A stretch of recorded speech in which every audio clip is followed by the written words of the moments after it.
I never thought I'd betray the trust of the man who gave me everything or risk the safety of the one person who means the world to me.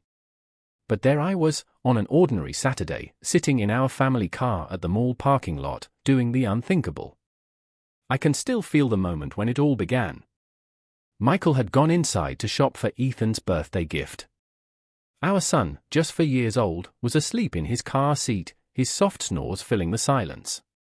It should have been a simple day, another ordinary moment in a predictable life. But then he arrived. Hi there, welcome to Anonymous Stories. I narrate stories I receive in my mail from several people around the world as a counselor. The names used here are not the real names of the senders, as I am responsible for keeping everyone anonymous. Support us by subscribing to this channel and sharing this story with your friends and loved ones. How do you explain a moment when everything changes? When desire, temptation, and recklessness collide? I don't know if I can, but I'll try. Maybe you'll understand me, or maybe you'll hate me. Either way, this is my story. I first saw Lucas in the reflection of my side mirror. His car, a sleek, black sports model, was impossible to miss. It pulled up right next to mine, and for a moment, I thought it was just coincidence. But when he stepped out, my heart dropped into my stomach. Lucas wasn't supposed to be here. We had never met in person, only shared stolen words in private messages. It started as harmless fun, a way to escape the monotony of my life. But seeing him now, in the flesh, made it all too real. "Clara," he said, his voice smooth and confident as he leaned against my window. His eyes were the kind that made you feel exposed, like he could see right through every defense you'd ever built.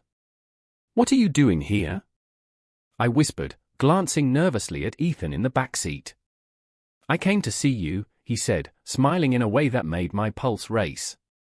"You didn't think I'd let another weekend go by without meeting you, did you?" I should have told him to leave. I should have rolled up the window and locked the doors. But I didn't. Instead, I found myself smiling back. Why didn't I stop it there? Why didn't I protect everything I had to lose?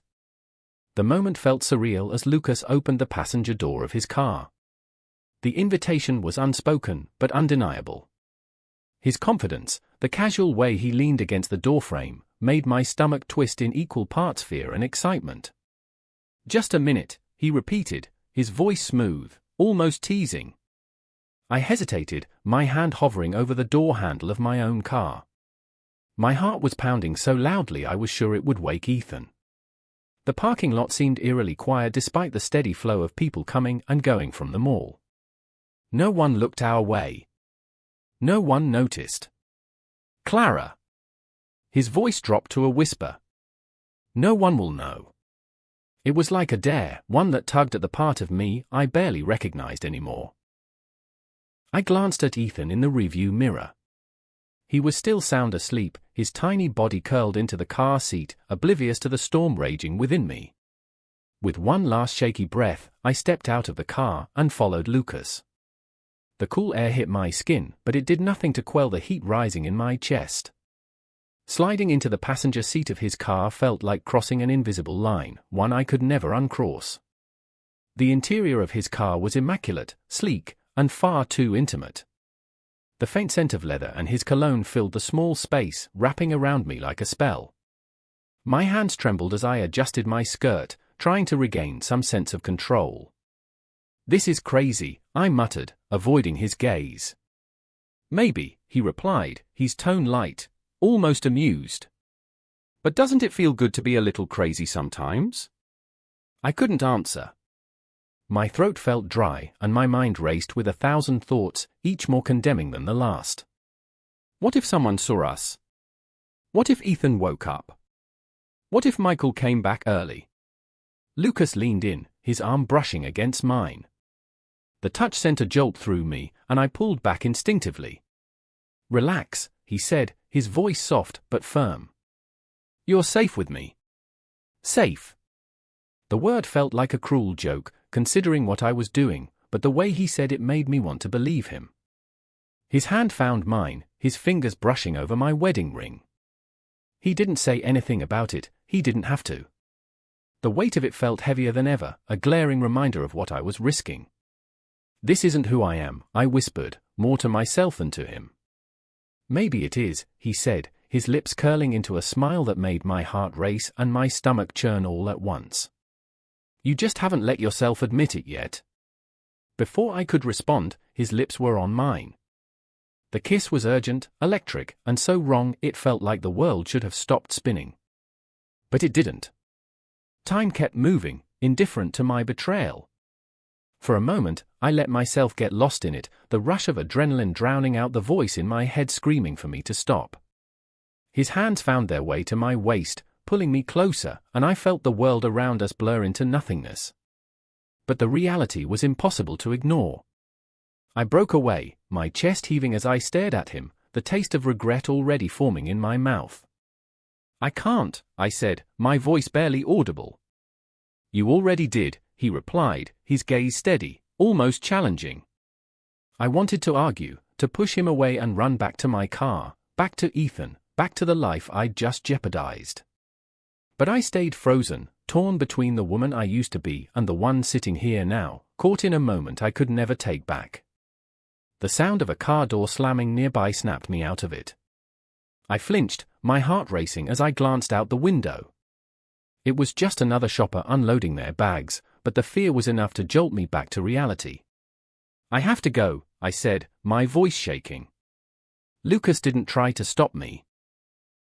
He leaned back in his seat, his expression unreadable as I fumbled with the door handle and stumbled out of the car. The cool air hit me like a slap, and I hurried back to my own car, my hands trembling as I gripped the steering wheel. Ethan was still asleep, his soft snores filling the silence. I sat there for what felt like an eternity, my heart pounding as I replayed the last few minutes in my mind. What had I done? And why couldn't I stop thinking about doing it again? The slam of the car door echoed in my ears as I hurried back into the driver's seat, shutting the door as quietly as I could. My chest heaved, my heart pounding so loudly I was certain it would wake Ethan. My hands were trembling, clutching the steering wheel as if it could anchor me back to reality. Then, a soft sound shattered the silence. "Mommy?" My breath caught in my throat. I turned around to see Ethan rubbing his eyes, his face groggy and confused. His stuffed bear hung limply in his small hand as he blinked at me, his innocent blue eyes cutting straight through the chaos in my mind. "Baby," I whispered, forcing a smile onto my face. My voice trembled, barely masking the panic underneath. "Did I wake you?" He shook his head, his expression shifting to worry. "Where were you, Mommy?" "I woke up and I didn't see you." His words were like daggers, sharp and unforgiving. I had no answer, no excuse that could justify what I'd done. All I could do was reach back and gently touch his cheek, my hand shaking. "I'm sorry, sweetheart," I said, my voice cracking. Mommy was just stretching her legs for a minute. "I didn't mean to scare you." He looked at me for a moment, his little brows furrowed. Then he nodded, accepting my lie without question. He was too young to know better, too innocent to see the cracks in the facade I was desperately trying to maintain. "Okay," he mumbled, curling back into his car seat and clutching his bear tightly. I turned back to face the steering wheel, swallowing the lump in my throat. My eyes darted toward the rearview mirror, half expecting to see Lucas's car still there, his smirk mocking me from a distance. But he was gone. The relief was fleeting. The weight of what had just happened pressed down on me like a storm cloud, suffocating and inescapable. I glanced at Ethan again, his small figure so vulnerable and precious. What kind of mother does this? What kind of woman risks everything, her family, her child, her life, for a fleeting moment of temptation? My phone buzzed, the sound jarring in the quiet car. I flinched, fumbling to grab it before Ethan noticed. The screen lit up with a message from Lucas. "You're amazing. Let's not let this be the last time." I stared at the words, my stomach churning. The exhilaration I'd felt just moments ago was gone, replaced by a sickening mix of guilt and dread. I deleted the message without replying, my fingers trembling as I locked the phone and tossed it onto the passenger seat. Ethan stirred slightly, and I immediately reached back to adjust his blanket, an almost desperate attempt to reassure myself that I could still be the mother he deserved. "Mommy's here," I whispered, my voice barely audible. But the words felt hollow. And for the first time, I wasn't sure if they were true. As I sat in the driver's seat, gripping the steering wheel with trembling hands, I saw Michael approaching the car, bags of Ethan's favorite snacks and toys dangling from his hands. My heart raced, my chest tightening with every step he took closer. How much time had passed? 5 minutes? 10? Did I look normal? Could he see it on my face, what I'd just done? Michael opened the passenger door with his usual grin, placing the bags on the floor of the car. "You'll never believe how packed that place was," he said, shaking his head. "Took forever to find the right aisle for the chocolate milk." I nodded, forcing a smile. My voice caught in my throat before I managed to croak out, "Really? That bad, who?" He didn't seem to notice the tremor in my tone. Sliding into his seat, he exhaled heavily, his shoulders relaxing. "At least I got everything. Ethan's going to love this dinosaur toy. It roars when you press the button. Found it on sale too, lucky, right?" My hands tightened around the steering wheel as he rummaged through the bags, showing off his haul. I nodded again, not trusting myself to speak. The car suddenly felt too small, the air too heavy. Then Ethan stirred in the back seat. His little voice broke the tension like a hammer to glass. "Daddy, did you get my cookies?" Michael turned, his face lighting up.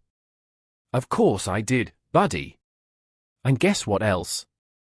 I barely heard the rest of the conversation. My mind was racing, replaying every detail of what had just happened. Lucas's smirk. The heat of his breath. The reckless hunger that had overtaken me in the blink of an eye. "Clara?" Michael's voice snapped me back to the present. He was looking at me now, his brow furrowed. "You okay? You're awfully quiet." "Yeah," I said quickly, clearing my throat. "Just tired, that's all." He reached out and squeezed my hand, his touch warm and familiar. It made my stomach twist. "You've been doing a lot lately," he said, his tone gentle. "Why don't I drive? You can relax for a bit." My heart skipped a beat. "No." The word came out sharper than I intended, and Michael's eyes widened slightly. "I mean, I'm fine. Really. I'd rather keep driving." He studied me for a moment, then shrugged. "All right, if you're sure." As I put the car in reverse and began to back out of the parking lot, I caught sight of Lucas's car in the rearview mirror. He was parked a few spaces away, leaning casually against the driver's side door. Our eyes met for a brief, electric moment before I tore my gaze away, gripping the wheel so tightly my knuckles turned white. "Mommy, can we listen to music?" Ethan's cheerful voice filled the car, blissfully unaware of the storm raging inside me. "Sure, sweetheart," I said, forcing a brightness I didn't feel. I reached for the radio, desperate for any distraction from the weight of Lucas's gaze still burning into my back. Michael leaned back in his seat, oblivious, as Ethan hummed along to the tune that played. But my mind wasn't on the music or the road. It was on the man in the rearview mirror. What had I done? And more terrifyingly, what would happen next? We finally got home, and as everything settled, the house was quiet now. Ethan had fallen asleep in his room, clutching his new toy dinosaur, and Michael was in the den, engrossed in his favorite show. The soft murmur of the television filtered through the closed door, a stark contrast to the turmoil in my head. I sat at the kitchen table, staring at the untouched cup of tea in front of me. The steam curled lazily upward, as if mocking the chaos simmering inside me. My phone lay face down beside it, Lucas's number still burned into my mind, even though I deleted his messages the moment I got home. How did I get here? I traced the edge of the teacup with my finger, my mind racing with a mix of guilt, fear, and something else, something I didn't want to name. I couldn't stop replaying the events of the day. The heat of the moment in that car. The way Lucas had looked at me like I was the only person in the world. And then the way Michael had smiled at me when he slid into the passenger seat, completely unaware of the storm brewing inside me.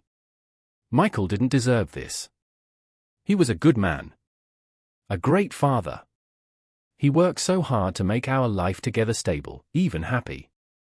And yet, here I was, throwing it all into jeopardy for what? A thrill? A moment of escape? I covered my face with my hands, the weight of my actions pressing down on me like a boulder. I had betrayed him. The thought was unbearable, but it was the truth. And now, I was trapped in the web of my own making, each thread pulling tighter and tighter. What do I do now? I can't tell Michael, he would never forgive me. The trust we'd built, the life we'd created, it would all be gone. And yet, how can I live with this secret? Every time he looks at me with love in his eyes, it will tear me apart. Tears welled up, spilling over as I whispered into the empty kitchen, I don't know what to do. I thought about Ethan, his bright smile and boundless love. How would he see me if he ever found out? Would he even understand? And Lucas, would he stay in my life, lingering in the shadows, waiting for me to make another reckless choice? Or was this just a game to him, a fleeting conquest that he'd already moved on from? I needed help. Advice. Clarity. But who could I turn to? Who could I trust to hear this terrible confession and not judge me? Am I a horrible person? I asked the silence, my voice breaking. The silence didn't answer. I wiped my tears away, my hands trembling. The weight of my choices pressed down harder than ever, suffocating and relentless. I knew I had to face this, somehow. I just didn't know where to start. Michael, I whispered, my voice barely audible. I'm so sorry. But I couldn't bring myself to say it to his face. Not yet. Maybe not ever. I sat there for hours, staring at the untouched tea, hoping for some kind of sign, some clarity to cut through the fog of my own making. But no sign came, and the weight of my choices remained, a burden I would carry alone for now. How do you fix something you've broken so completely? How do you repair a love that you've betrayed? I don't know. But I know I can't keep living like this. Something has to change. And soon. Thank you for listening to this story. I know it wasn't an easy one to hear, but sometimes, the hardest stories are the ones we need to tell. Clara will greatly appreciate your comments as she will be reading to try to find some solution to her problems. If you found yourself caught up in this tale of confusion and betrayal, please, don't forget to subscribe to the channel for more stories like this one. There are several messages I have received with stories of this nature, and you won't want to miss any of them. Until next time, stay safe, and remember, sometimes, the hardest battles are the ones we fight within ourselves.